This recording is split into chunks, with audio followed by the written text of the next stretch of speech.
berada di Mekah, karena memang saya bimbing jamaah haji dan umroh hampir setiap 2 bulan sekali saya ada di kota Mekah dan di kota Madinah.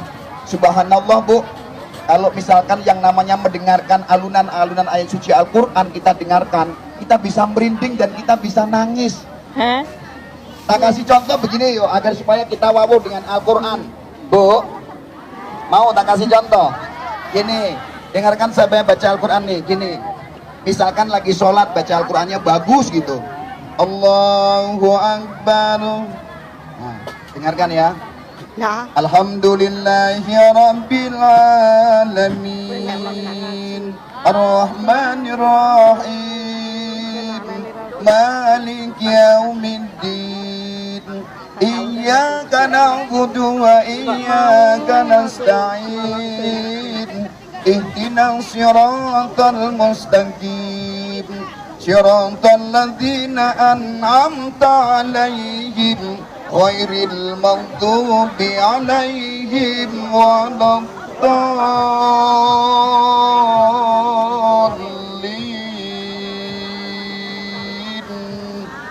Amin. Nikmat banget ya. Ayo, saya minta agar kita semuanya wawuh dengan Al-Quran, kita cinta kepada Al-Quran ya. Saya senang dengan kegiatan-kegiatan yang demikian ini. Mbak siapa ketua ini tadi, LIPMI, Mbak Muti. Ini cocok lagi kalau seandainya bekerja sama dengan BNI Syariah itu minta yang lain-lain. Nanti tenang aja. Tapi ini yang bagus lagi gini Mbak, apa?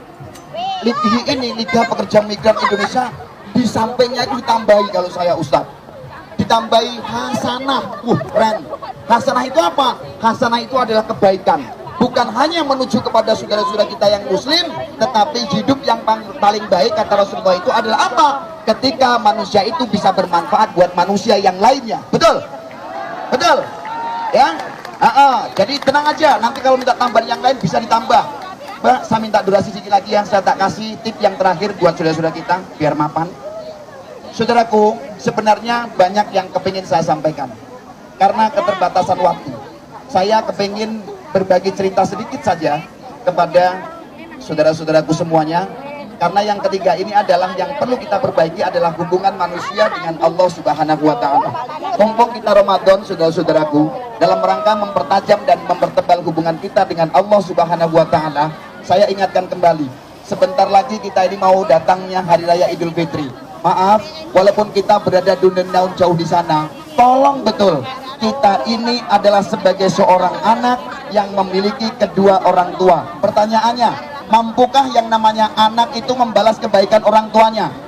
Tidak. Pertanyaannya, mampukah anak itu membalas kebaikan orang tuanya? Sehebat apapun anak itu, sekaya apapun anak itu, sesukses apapun anak itu, yakin tidak akan pernah mampu membalas kebaikan kedua orang tuanya. Saya ada cerita terakhir buat kita semuanya. Halo? Dengarkan saya kasih cerita ya. Ada satu ketika seorang anak yang sukses dalam kehidupan dunianya datang kepada orang tuanya dengan bangga membawa kesuksesannya. Assalamualaikum, waalaikumsalam, kata ibu bapaknya. Kaget begitu datang anaknya tersebut, langsung disambut dengan kegembiraan. Ya Allah, mimpi apa saya? Ya Allah, anakku kini datang membawa kesuksesan. Ibu, kesuksesan ini semuanya akan saya persembahkan buat ibu dan bapak. Apa nak? Saya pulang dari bekerja mendapatkan uang banyak ini, mudah-mudahan uang saya sekarang sudah mulai masuk ke filter-filter hasanah, ke filter-filter tabungan yang membuat uang itu nanti berkah, Bu. Maka sekarang ketika saya datang ke rumah ini, saya akan sampaikan kepada ibu bapak, saya kasih kabar gembira, bapak dan ibu bulan depan saya akan berangkatkan ibadah umroh. Kira-kira bapak ibunya seneng gak? Kira-kira bapak ibunya seneng gak? Dan bukan hanya itu saja Pak Bu, insya Allah tahun depan dengan keberkahan rezeki yang dari saya bekerja, ibu dan bapak akan saya berangkatkan melaksanakan ibadah haji. Seneng apa enggak? Seneng apa enggak? Satu lagi yang diminta lagi sama anaknya, Bu, umroh sudah saya kasih, haji sudah saya kasih. Sekarang Bu, tolong ibu, terutama ibu, mintalah kepada anakmu yang sudah sukses ini, keluar dari mulut ibu, apapun yang diminta ibu akan saya berikan. Kira-kira ibunya minta apa enggak? Kira-kira ibunya minta apa enggak? Ibu dengan segala kasih sayangnya tidak minta apapun, dia akan hanya mengatakan, saya enggak minta apa-apa nak. Tapi kalau seandainya kamu memaksa untuk meminta sesuatu buat ibu untukmu, ibu hanya minta satu hal saja. Apa bu? Tolong temanin ibu tidur. Halo? Tolong temenin ibu tidur. Mau nggak? Akhirnya apa? Cuma minta tidur bu. Iya. Apa kamu nggak sanggup? Saya insya Allah sanggup menemani ibu tidur, karena saya sudah lama nggak ketemu dengan ibu. Akhirnya pas malam-malam dia menemani ibunya tidur. Setelah tidur bareng-bareng satu kasur, bareng-bareng satu selimut, jam 9, jam 10, jam 2, jam 3 tidak dibangun-bangunkan sama ibunya. Ibunya tahajud, dia juga tidak dibangunkan. Tapi menjelang subuh anaknya dibangunkan. Begitu nggak bangun-bangun disiram pakai air. Akhirnya anak sukses tadi marah-marah sama ibunya, maki-maki ibunya. Kenapa harus disiram?